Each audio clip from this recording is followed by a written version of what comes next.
Hello friends, welcome to GS now. दोस्तों, हम लोग अंतर्राष्ट्रीय परिदृश्य को देख रहे हैं। घटना चक्र दृष्टि 2023 को क्विकली सुपर फास्ट रिवीजन कर रहे हैं। उसमें ये लास्ट वीडियो होगा अंतर्राष्ट्रीय परिदृश्य का। ये भाग है 7। तो चलिए शुरू करते हैं। जो भी हमारे फ्रेंड्स आए हैं नए चैनल पर, जरूर सब्सक्राइब कर लें चैनल को और हमारे टेलीग्राम ग्रुप से भी जरूर जुड़ जाएं, जिसमें आपको कुछ इंपॉर्टेंट फैक्ट्स, कुछ इंपॉर्टेंट नोट्स भी आपको मिल सकें। तो चलिए वैश्विक शांति सूचकांक को देख लेते हैं। क्या है ग्लोबल पीस इंडेक्स का, क्या इस समय स्थिति है 2022 का। ये Institute for Economic and Peace द्वारा जारी किया गया है। ये ऑस्ट्रेलिया स्थित एक थिंक टैंक है, उसने ये रिपोर्ट को जारी करता है, हर साल जारी करता है। रिपोर्ट के अनुसार विगत वर्ष की तुलना में वैश्विक शांति के औसत स्तर में 0.3% की गिरावट हुई है, दर्ज की गई है। यूरोप विश्व का सर्वाधिक शांतिमय क्षेत्र बना हुआ है अभी भी, ठीक है। इसके अलावा विगत वर्ष के दौरान मध्य पूर्व और उत्तरी अफ्रीका क्षेत्र में शांति के स्तर में सुधार दर्ज होने के बावजूद यह विश्व का सर्वाधिक अशांत क्षेत्र है, लिस्ट पीसफुल क्षेत्र बना हुआ है। तो कौन सा सबसे लिस्ट क्षेत्र है? मध्य पूर्व और उत्तरी अफ्रीका। यानी कि मैप पे देखेंगे अफ्रीका को तो मध्य पूर्व का क्षेत्र, ये वाला क्षेत्र आपका, सॉरी, ये वाला आपका क्षेत्र आपका लगभग आएगा जो सबसे अशांत क्षेत्र है। आइसलैंड विश्व का सबसे शांतिपूर्ण स्थल बना हुआ है, देश बना हुआ है, जबकि सबसे अशांत जगह जो है अफगानिस्तान है वर्तमान में। आइसलैंड की रैंकिंग 1 है और वहीं पे 163 पे अफगानिस्तान की स्थिति बनी हुई है। भारत इसमें भी 135वें स्थान पे है। मैंने पिछले वीडियो में बताया था कि 135वें पे कौन और देश है, सॉरी, किस इंडेक्स में और भारत 135वें स्थान पे है, तो वो है global gender gap index. Global gender gap index यानी कि लैंगिक अंतराल सूचकांक में भी भारत की रैंकिंग सेम 135 ही है और शांति वाले में भी यही है। राष्ट्रीय परिषद में एक नए अस्थायी सदस्य जुड़ा हुआ है। जान लीजिए, जो यूनाइटेड नेशन का सिक्योरिटी काउंसिल है उसमें 5 स्थायी सदस्य होते हैं, जबकि 10 अस्थायी सदस्य होते हैं जो निर्वाचित होते हैं। 5 अस्थायी सदस्य कौन कौन से हैं? तो चीन है, फ्रांस है, रूस है, यूके है और यूएसए है। ये 5 देश हैं जो अस्थायी रूप से इसके सदस्य हैं सिक्योरिटी काउंसिल के, और 10 अन्य सदस्य जो हर 2 वर्ष की अवधि पे रेगुलेट होते रहते हैं, नए नए लोग बनते रहते हैं। तो जो 5 नए सदस्य बने हैं, जापान, स्विट्जरलैंड, माल्टा, मोजाम्बिक और इक्वाडोर बने हुए हैं, ठीक है।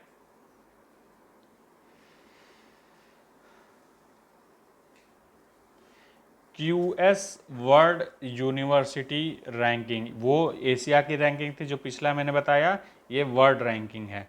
तो सबसे पहले नंबर पे है MIT, मैसाचुसेट्स प्रौद्योगिकी संस्थान। ये USA का संस्थान है जो कि नंबर 1 पे है। और दूसरे स्थान पे UK का कौन सा है? Cambridge university. भारतीय में IISc, फिर से यहाँ पे भी देखिए, भारत में कोई यूनिवर्सिटी रैंक कोई हासिल करता है कभी भी, ये सिर्फ इसी एग्ज़ाम में नहीं, फिलहाल कई सालों से ये चल रहा है। आप भारतीय टॉप में पूछेगा तो ज़्यादातर संभावना है यूनिवर्सिटी लिस्ट में, इंस्टीट्यूट लिस्ट में नहीं, यूनिवर्सिटी लिस्ट में IISc का नाम टॉप पे आता है, ठीक है। Indian institute of science Bangalore. तो सबसे पहला नंबर स्थान कौन भारत का रखता है? वो है बेंगलोर IISc, जो कि ग्लोबल रैंकिंग 155 रखता है। टाइम्स एशिया विश्वविद्यालय रैंकिंग, इसमें देख लेते हैं। तो नंबर 1 पे सिंघुआ विश्वविद्यालय का स्थान प्राप्त होता है, और भारतीय 3 शिक्षण संस्थाएं हैं जो भारतीय रैंकिंग प्राप्त हुई हैं। एक IISc बेंगलोर नंबर 1 पे है भारत की ओर से, और वर्ल्ड रैंकिंग 42 पे है, ठीक है। इसके अलावा JSS उच्च शिक्षा अनुसंधान अकादमी मैसूर कर्नाटक और भारतीय प्रौद्योगिकी संस्थान रोपड़ पंजाब। पर्यावरण प्रदर्शन सूचकांक 2022 Yale centre for environmental law and policy अर्थ के येल विश्वविद्यालय कोलंबिया यूनिवर्सिटी के अर्थ इंस्टीट्यूट द्वारा इसको the centre for international earth science information network की संयुक्त ये परियोजना है, जिसके तहत पर्यावरण प्रदर्शन सूचकांक जारी किया जाता है। 3 इसके नीतिगत उद्देश्य हैं: पर्यावरण स्वास्थ्य, पारिस्थितिकी तंत्र जीवन शक्ति और जलवायु नीति क्लाइमेट पॉलिसी। रिपोर्ट के अनुसार वर्तमान प्रवृत्ति को जारी रखने पर 2050 में केवल 4 देश चीन, भारत, USA और रसिया ही पूरे विश्व के 50% से अधिक ग्रीन हाउस गैसों का उत्सर्जन करने के लिए उत्तरदायी होंगे। अगर यही स्थिति चलती रही, आगे कोई सुधार नहीं होता है, तो 2050 में कुल 24 देशों में लगभग 80% ग्रीन हाउस गैसें उत्सर्जन करने के लिए उत्तरदायी होंगे। ये 24 देश यानी 2 dozen, the dirty 2 dozen, dozen मतलब दर्जन, हम लोग जो बोलते हैं हिंदी में, डर्टी 2 डजन 24 देश ऐसे हैं जो कि 80% 2050 तक 80% ग्रीन हाउस गैस का उत्सर्जन करने लगेंगे। डेनमार्क इस लिस्ट में EPI के लिस्ट में नंबर 1 पे है, जबकि भारत की स्थिति 180 पे बनी हुई है। ठीक है, और जो ब्रिक्स देशों के देखेंगे उसमें ब्राज़ील सबसे अच्छा स्थान 81 प्राप्त करता है। EPI 2020 का जो रैंकिंग था उसमें भारत की रैंकिंग 168 थी। इस हिसाब से भारत की रैंकिंग खराब हुई है। यात्रा एवं पर्यटन विकास सूचकांक 2021 वर्ल्ड इकोनॉमिक फोरम द्वारा यात्रा एवं पर्यटन सूचकांक जारी किया गया है, जिसमें टॉप स्थान, पहले आप लोग इसका शीर्षक देख लीजिए, एक सतत और लचीले भविष्य के लिए पुनर्निर्माण, rebuilding for the sustainable and resilient future. Japan इसकी नंबर 1 रैंकिंग पे है, भारत का स्थान 54 है। IMD विश्व प्रतिस्पर्धा ranking, institute for management development IMD द्वारा प्रकाशित किया गया है।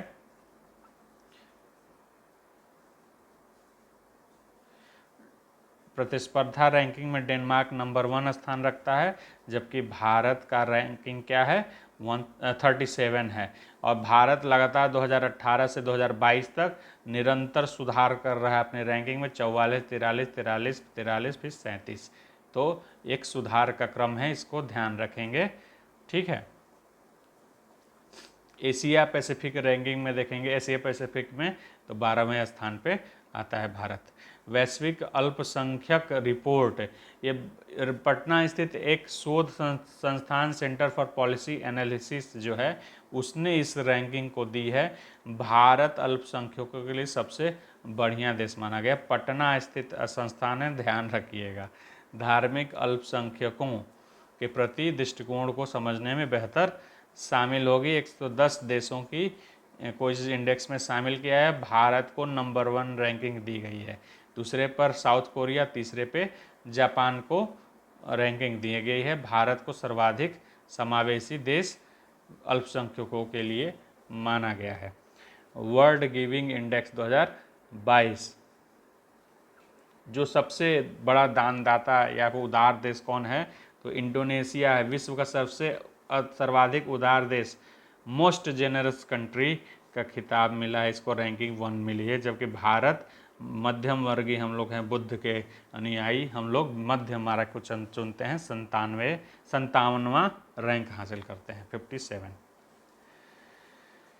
सतत विकास रिपोर्ट 2022 बहुत इंपॉर्टेंट है, सस्टेनेबल डेवलपमेंट गोल 2030 एजेंडा के लिए ये बना हुआ है। इसमें रैंकिंग रिपोर्ट का शीर्षक देख लेते हैं, from crisis to sustainable development the SDG as road map to 2013 and beyond. संकट में सतत विकास तक SDG वर्ष 2030 और उसके आगे के रोड मैप के रूप में भारत की रैंकिंग 121 है और नंबर 1 पे है फिनलैंड। ठीक है। और सबसे अंतिम पायदान पे है साउथ सूडान। भारत को निम्न एसडीजी प्रतिबद्धता, लो एसडीजी कमिटमेंट की श्रेणी में वर्गीकृत किया गया है। वैश्विक सतत विकास रिपोर्ट में भारत की रैंक विगत 3 वर्षों से लगातार गिर रही है। World cities report, UN Habitat united nation human settlement programme के तहत इसको रिपोर्ट है। ये विश्व शहरों की रिपोर्ट 2022, शहरों के भविष्य की परिकल्पना, world cities report 2022, envisaging the future of cities.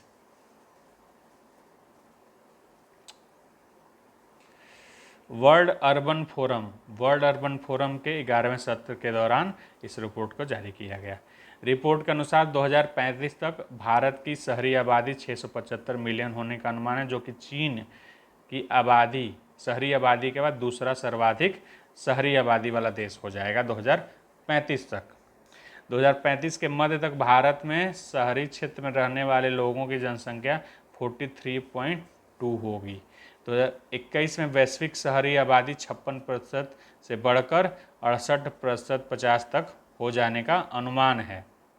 अब अंतर्राष्ट्रीय कुछ सम्मेलन हुए हैं, उनको देख लेते हैं। Voice of global south summit, Bharat द्वारा voice of global south summit का आयोजन किया गया है।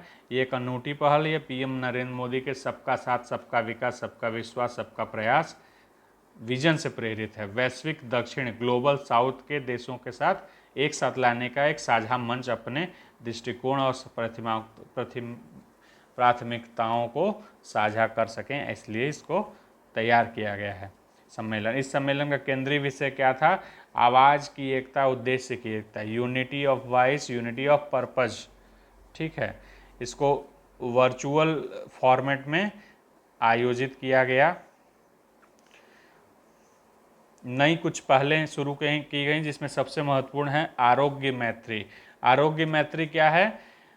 भारत प्राकृतिक आपदाओं तथा मानवीय संकट, ह्यूमैनिटेरियन क्राइसिस से प्रभावित किसी भी विकासशील देश को आवश्यक चिकित्सकीय आपूर्तियाँ, एसेंशियल मेडिकल सप्लाईज उपलब्ध कराएगा, जिसको कहा गया है आरोग्य मैत्री। इसके अलावा अन्य कुछ पहले हैं। वैश्विक दक्षिण उत्कृष्टता केंद्र, global south centre for excellence, वैश्विक दक्षिण विज्ञान और प्रौद्योगिकी पहल, global south science and technology initiative, वैश्विक दक्षिण युवा राजनयिक मंच, global south young diplomats forum, वैश्विक दक्षिण छात्रवृत्ति, ग्लोबल साउथ स्कॉलरशिप।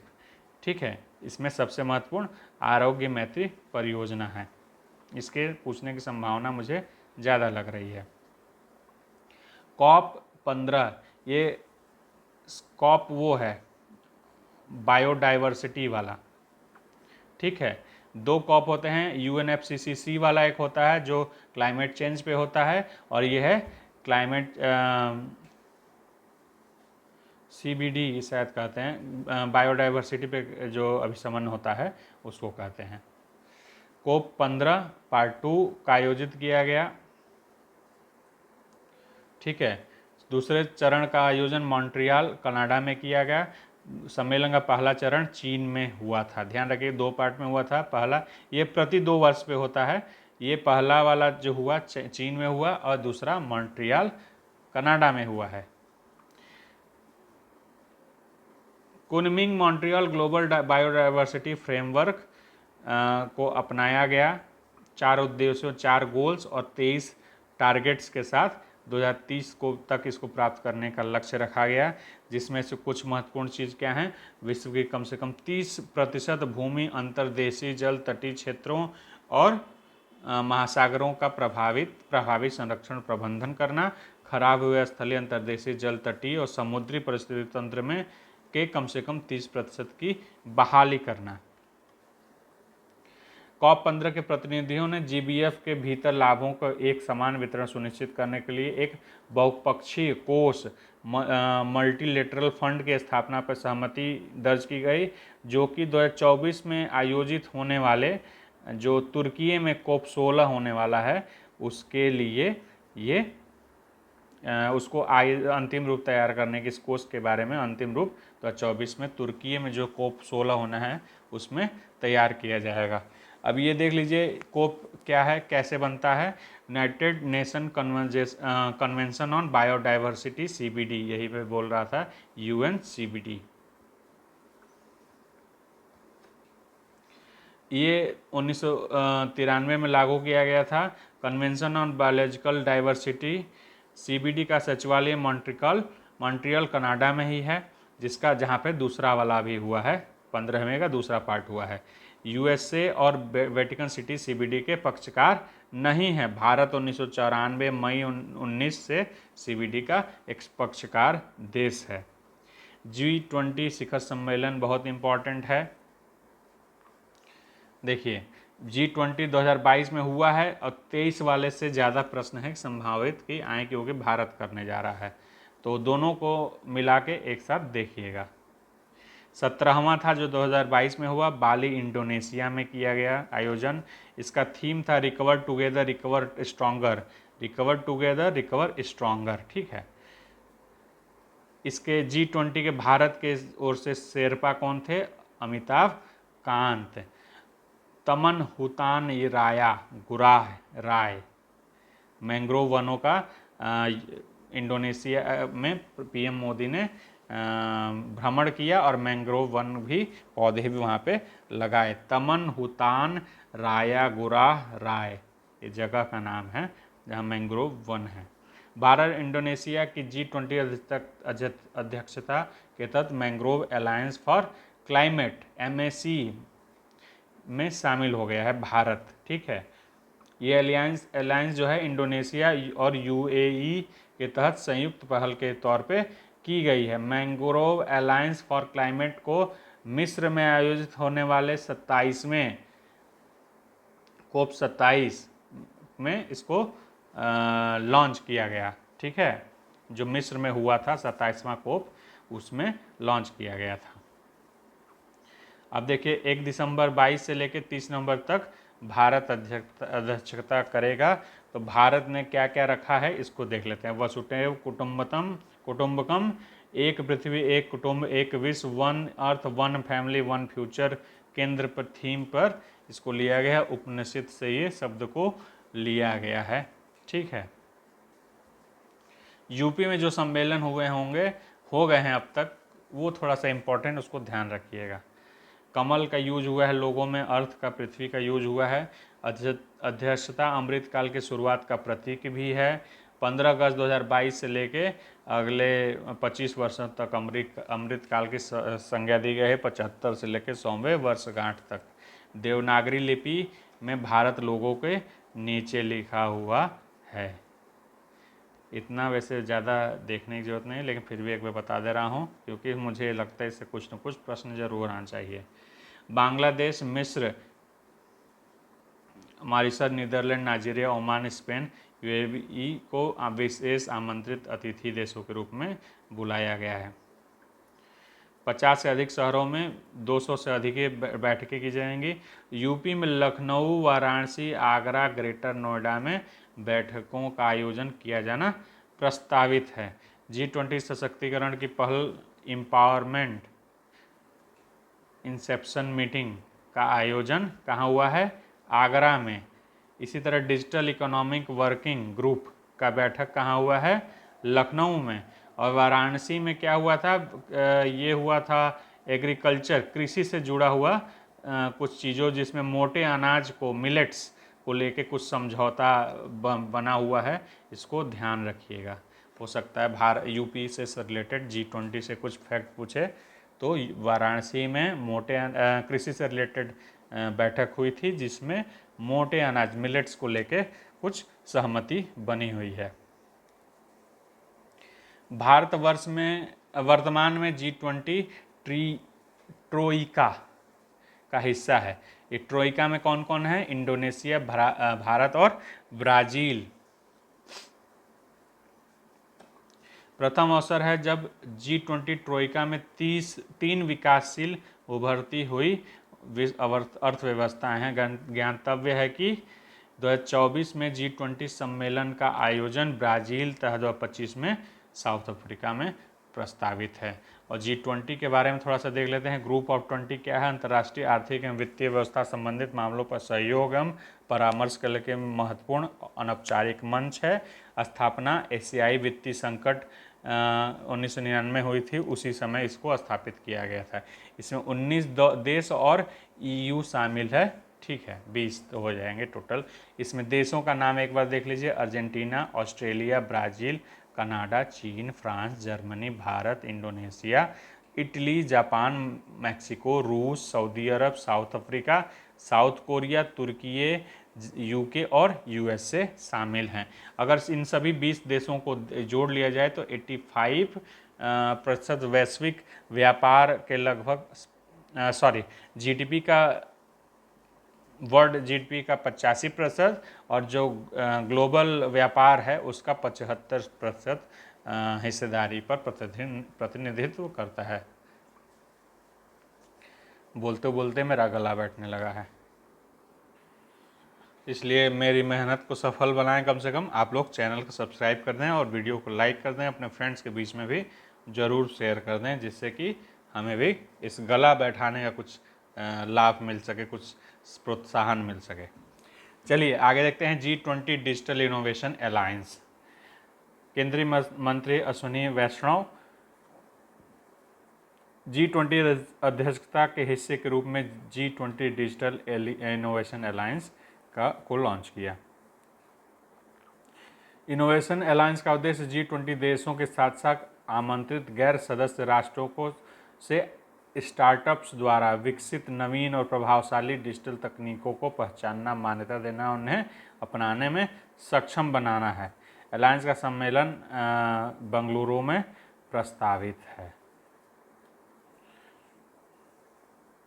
संयुक्त राष्ट्र जलवायु परिवर्तन सम्मेलन UNFCCC का 27वां COP 27 आयोजित, जैसे मैंने बताया वो BOD का था, CBD का, बायोडाइवर्सिटी का था, और ये क्लाइमेट चेंज पर है।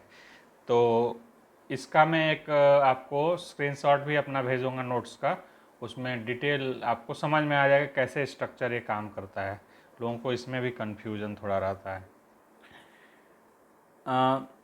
शर्म अल शेख मिस्र में आयोजित किया गया है COP 27। 26 जो हुआ था COP ग्लासगो UK में हुआ था 2021 में। 27 भारत लाइफस्टाइल फॉर एनवायरनमेंट विषय वस्तु पे एक पेवेलियन स्थापित। पेवेलियन मतलब कि एक जैसे काउंटर या फिर स्टेज टाइप का बनाया जाता है, जिसमें अपने देश का जो भी थीम होता है उस पर कुछ दिखाना चाहता है, उसका कुछ प्रोटोटाइप है या कुछ व्यू है, उसको वहाँ पे शोकेस करता है। ज्ञातव्य है कि 2022 में प्रधानमंत्री नरेंद्र मोदी ने मिशन लाइफ लॉन्च किया था। मिशन लाइफ की अवधि 2022 से 28 तक है। जो इम्पोर्टेंट है बस उतना ही बता रहा हूँ, बहुत ज़्यादा बताऊँगा तो बहुत टाइम लगने वाला है। ऐसे जीवन स्तर को अपनाने वाला जो मिशन लाइफ हो क्या है, ऐसे जीवन स्तर को अपनाने वाले लोगों को प्रो प्लैनेट पीपुल के रूप में मान्यता दी जाएगी। शर्म अल शेख कार्यान्वयन योजना को अंगीकृत किया गया है COP 27 के समापन पर। COP 27 के दौरान क्षति एवं नुकसान से निपटने हेतु एक फंड की स्थापना का ऐतिहासिक निर्णय भी लिया गया है। यह कोष जलवायु संबंधी आपदाओं सर्वाधिक प्रभावित सुभेद्य देशों वल्नरेबल कंट्रीज़ को क्षति एवं नुकसान की भरपाई हेतु धन उपलब्ध कराएगी। ठीक है।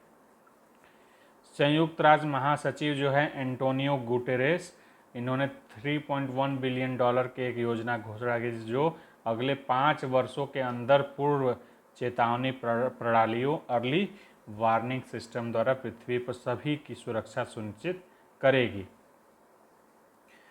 इस सम्मेलन के पहली बार कृषि के विषय वस्तु को पूरा एक दिन, ये बहुत ज़्यादा इंपॉर्टेंट, एक दिन टाइम दिया गया कृषि वाले मैटर पे। COP 28 का आयोजन 30 नवंबर से लेकर 12 दिसंबर 2023 दुबई UAE में प्रस्तावित है। शंघाई सहयोग संगठन का 22वां शिखर सम्मेलन समरकंद उज्बेकिस्तान में आयोजित की गई। सम्मेलन के उपरांत समरकंद घोषणा पत्र समरकंद डिक्लेरेशन भी जारी किया गया। ईरान को एससीओ का अस्थायी सदस्य का दर्जा प्रदान करते हुए प्रतिबद्धता ज्ञापन मेमोरेंडम ऑफ ऑब्लिगेशन पर हस्ताक्षर किए गए। साथ ही बेलारूस को एससीओ के सदस्य की मान्यता देने पर भी प्रक्रिया आरंभ कर दी गई है। मालदीव को शंघाई सहयोग संगठन में डायलॉग पार्टनर के रूप में दर्जा दिया गया है। बहरीन, कुवैत, यूएई और म्यांमार को भी डायलॉग पार्टनर के रूप में दर्जा देने का निर्णय है। ये सब जरूरी, ये देखिए जरूरी है। वाराणसी को 2022-23 में शंघाई सहयोग संगठन की पर्यटन और सांस्कृतिक राजधानी टूरिज्म एंड कल्चरल कैपिटल के रूप में घोषित करने का निर्णय लिया गया है।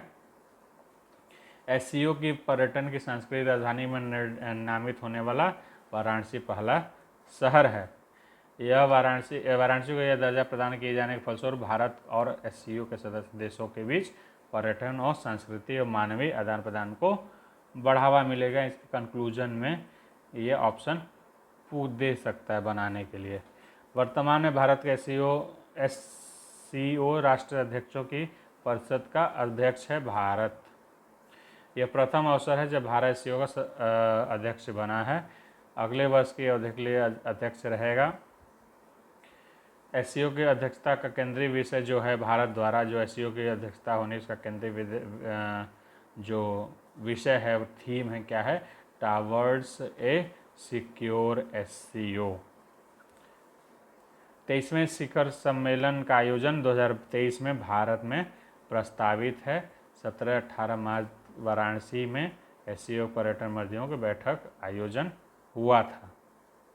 वाराणसी में देखिए कृषि से संबंधित G20 का हो गया, एससीओ से संबंधित पर्यटन का हो गया, दोनों को याद रखिएगा।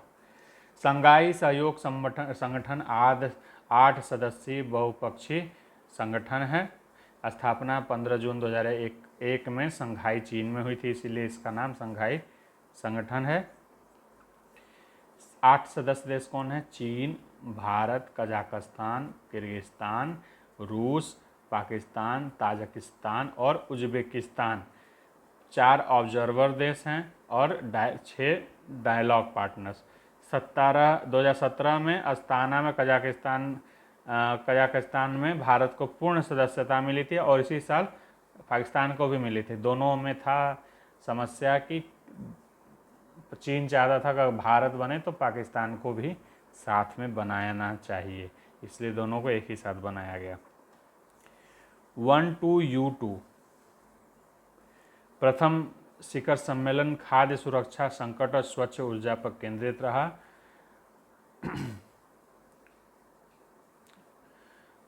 पहले 12U2 है क्या, उसके बाद उसके बारे में देखेंगे तो समझ में आएगा, आप लोगों को याद रहेगा। 12U2 4 देश शामिल है इसमें, Bharat, Israel, United state of America और यूएई, इसीलिए U2 है। 12 मतलब कि अरे 12 नहीं, सॉरी I2 है ये। 12 में कभी कभी बोल रहा, I2U2 है ये। तो इंडिया, इजराइल II हो जाएगा और USA और UAE U2 हो जाएगा। 2I 2U, 2I और 2U है ये। I2U2 समूह पश्चिम एशिया और दक्षिण एशिया और अमेरिका को जोड़ता है। ये समूह शामिल प्रत्येक देश एक दूसरे से लाभान्वित होंगे। ठीक है, इसमें क्या हुआ देख लीजिए। सम्मेलन जो ये हुआ था शिखर सम्मेलन, उसका क्या है? भारत में एकीकृत खाद्य पार्कों की श्रृंखला घोषणा, जो परियोजनाओं की 2 परियोजनाओं की घोषणा की है। भारत में एकीकृत खाद्य श्रृंखलाओं के पार्कों की श्रृंखला, हाइब्रिड नवीनीकरण ऊर्जा परियोजना, 2 चीज़ों को किया गया घोषणा। और यूएई 2023 में, ये ध्यान रखिएगा, विदित हो कि यूएई 2023 में UNFCCC COP28 का मेज़बान देश है। I2U2 समूह में गुजरात के द्वारका में हाइब्रिड नवीनीकरण ऊर्जा परियोजना का समर्थन की घोषणा की गई है। ठीक है, इसके अलावा अब G7 सम्मेलन देख लीजिए। अध्यक्षता जर्मनी द्वारा की गई थी G7 सम्मेलन का। G7 सम्मेलन में देश कौन कौन से हैं? Germany, France, UK, Italy, Japan, Canada, America और EU। पहले G8 था जब इसमें रूस भी था, जो रूस इसमें नहीं है। भारत जो है पार्टनर कंट्री के तौर पे इसमें शामिल है। अध्यक्षता प्रोग्रेस टावर्ड्स है इक्विटेबल वर्ल्ड के विषय पर थीम पर काम करता है, ये इस वर्ष वाला। जापान 2023 में G7 का अध्यक्ष होगा और सम्मेलन इसका हिरोशिमा जापान 2023 में होना तय हुआ है। जो अंतर्राष्ट्रीय कुछ प्रमुख निर्वाचन हुए हैं उनको देख लेते हैं। इसमें जो इम्पोर्टेंट उसको ही शब्द मैं एक बार नाम बोलते चलूँगा, लेकिन जो इम्पोर्टेंट मैं उसको थोड़ा ठीक से बता दूँगा। जैसे नेपाल में रामचंद्र पौडेल जो हैं राष्ट्रपति पद के लिए निर्वाचित हुए हैं। वियतनाम के राष्ट्रपति हुए हैं वो वेन थुओंग। इसको लिख के आप रखेंगे तभी याद हो पाएगा। मैं एक बार बोल दे रहा हूँ, शायद आपको शब्द याद रह जाए। नाइजीरिया के राष्ट्रपति हुए हैं अहमद कुनले टिनीबू। ये देखिए इक्वाडोरियल गिनी के प्रधानमंत्री कौन हैं? मैनुएला रोका बोटे इक्वाटोरियल गिनी के पहले महिला PM बनी है। इसलिए इम्पोर्टेंट क्योंकि महिला PM है, पहली बार बनी है। मैनुएला रोका बोटे। बांग्लादेश के राष्ट्रपति मोहम्मद शहाबुद्दीन चुप्पू राष्ट्रपति बांग्लादेश के निर्वाचित हुए हैं। साइप्रस के राष्ट्रपति निकोल क्रिस्टोडोलाइट्स। चेक रिपब्लिक कोई जरूरत नहीं। न्यूजीलैंड के PM हैं क्रिस हिपकिंस। नेपाल के नए PM कौन हैं? पुष्प कमल दहल प्रचंड। आयरलैंड के PM को देखिए, इम्पोर्टेंट हैं लियो वर्डकर।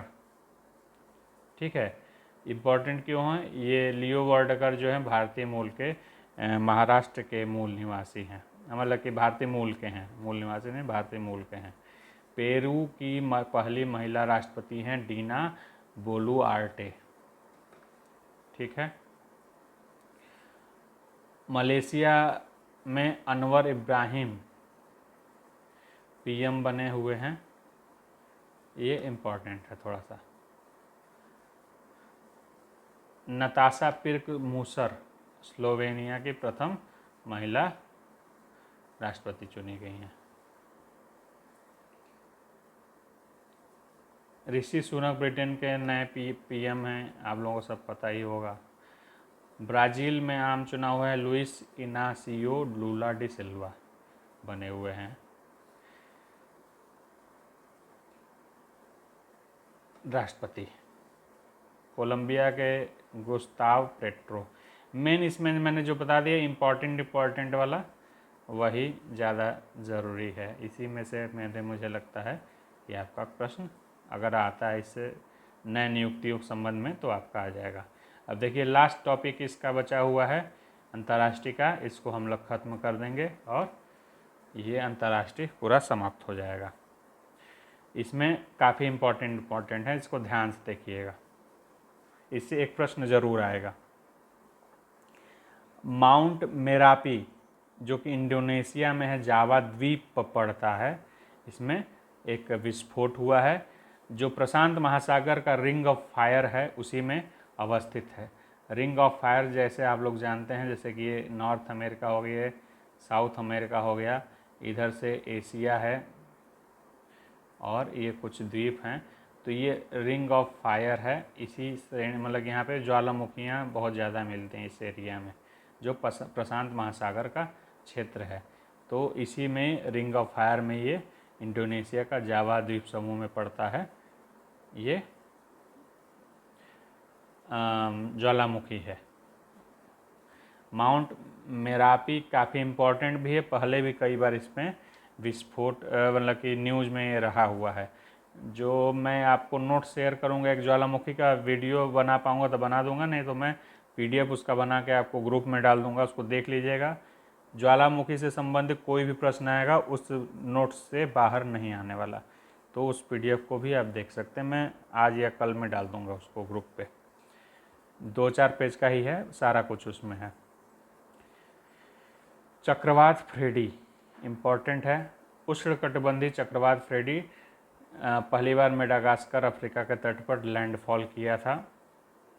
यह अब तक के इतिहास का सर्वाधिक दिनों तक चलने वाला चक्रवात है।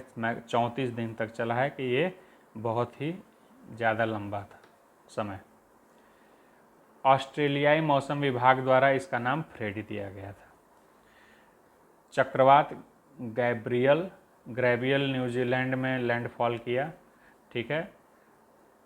उष्णकटिबंधीय चक्रवात था जो कि न्यूजीलैंड में उपोष्णकटिबंधीय चक्रवात के रूप में चेंज हो गया, ठीक है।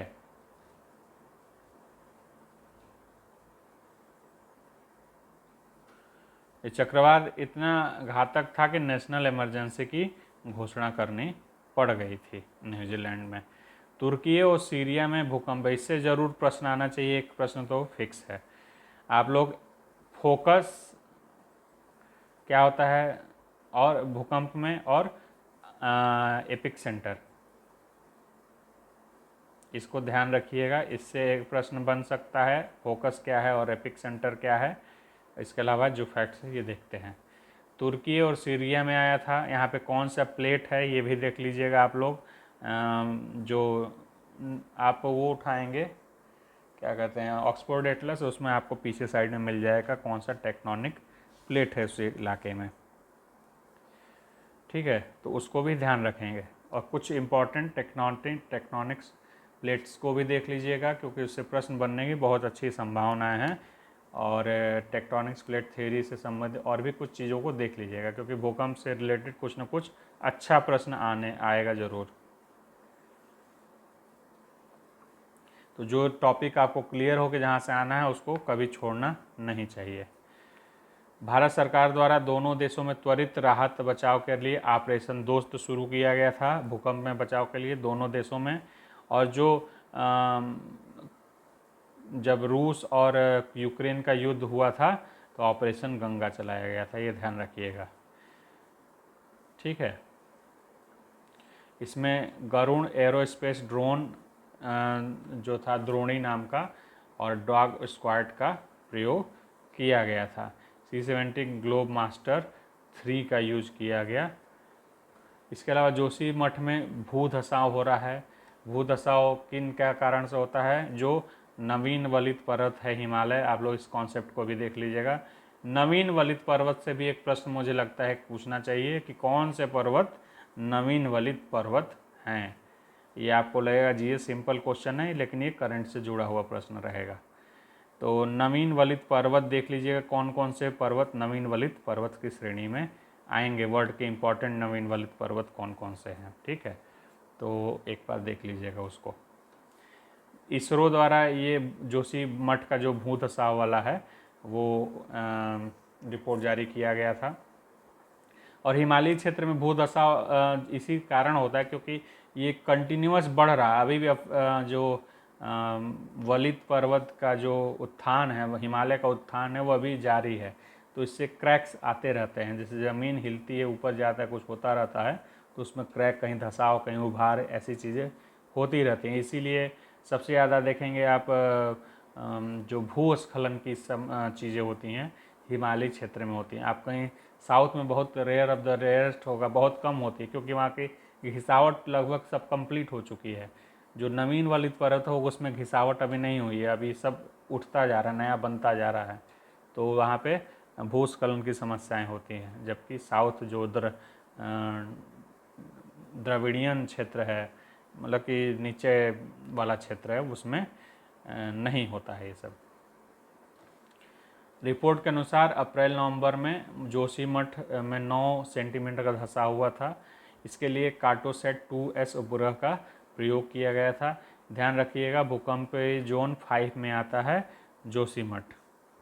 चक्रवात मैंडस, बंगाली खाड़ी में चक्रवात ये टकराया, उस पर कटबंधी चक्रवात था। लैंडफॉल मामल्लपुरम तमिलनाडु के आसपास हुआ था, गंभीर श्रेणी का था। यूएई द्वारा इसका नाम मैंडस दिया गया था, इसका अर्थ होता है खजाने का पिटारा। सतरंग चक्रवात बांग्लादेश के दक्षिण भूभाग में लैंडफॉल किया। इसके अतिरिक्त भारत में वेस्ट बंगाल, त्रिपुरा, असम और मेघालय को प्रभावित किया। बांग्लादेश से आसपास जुड़े हुए क्षेत्रों को प्रभावित किया था। सतरंग नाम दिया था थाईलैंड द्वारा। स्पंज विरंजन, जैसे कि प्रवाल विरंजन होता है, उसी तरह स्पंज विरंजन भी होता है। ये बहुत बड़ी घटना हुई है न्यूजीलैंड के दक्षिणी समुद्र तट पर। स्पंज जल की बड़ी मात्रा को शुद्ध करने का काम करता है। ये जो स्पंज होते हैं, समुद्री स्पंज होते हैं, इसमें बहुत सारे क्या कहते हैं, पोरस होते हैं, छिद्र होते हैं, एक जली जिससे कि जल को शुद्धिकरण का काम भी होता है। प्रवाल की तरह स्पंज को भी अधिक तापमान के कारण विरंजन का खतरा होता है। प्रवाल विरंजन भी इसके साथ देख लीजिएगा कि प्रवाल के लिए कौन सी दशाएं जो बहुत ही इम्पॉर्टेंट होते हैं, जिससे इसको भी मैं ग्रुप पे डाल दूंगा, स्क्रीनशॉट डाल दूंगा अपने नोट्स का, कि कौन सी दशाएं होती हैं महत्वपूर्ण जिससे कि प्रवाल विरंजन को मतलब कि समस्याएं होने, तापमान जैसे बढ़ जाए, खारापन कम हो जाए, इस टाइप की चीज़, जो भी चीज़ें होती हैं उसको एक बार ज़रूर देख लीजिएगा। Thank you. अब ये हो गया इंटरनेशनल आपका ख़त्म हो गया है। अब मैं अगला इकोनॉमिक्स का लेके आऊँगा, और उसके बाद बीच में मैं यूपी का भी लेते आऊँगा। यूपी के करंट अफेयर्स भी साथ में कंप्लीट कर लेंगे। एक पहले इकोनॉमिक्स लाऊंगा, फिर यूपी का लाऊंगा, ठीक है। तो thank you for watching GS now. अगर आप चैनल पर नए हैं तो ज़रूर चैनल सब्सक्राइब कर लीजिए, और कैसा लगा वीडियो ज़रूर लाइक कीजिए, शेयर कीजिए अपने फ्रेंड्स के बीच में, और हमारे टेलीग्राम ग्रुप से भी ज़रूर देखें। टेक केयर, और जम के तैयारी में लगे रहें, रिवाइज करते रहें, रिवाइज कीजिए, सब कुछ होगा। Thank you for watching, bye bye, take care.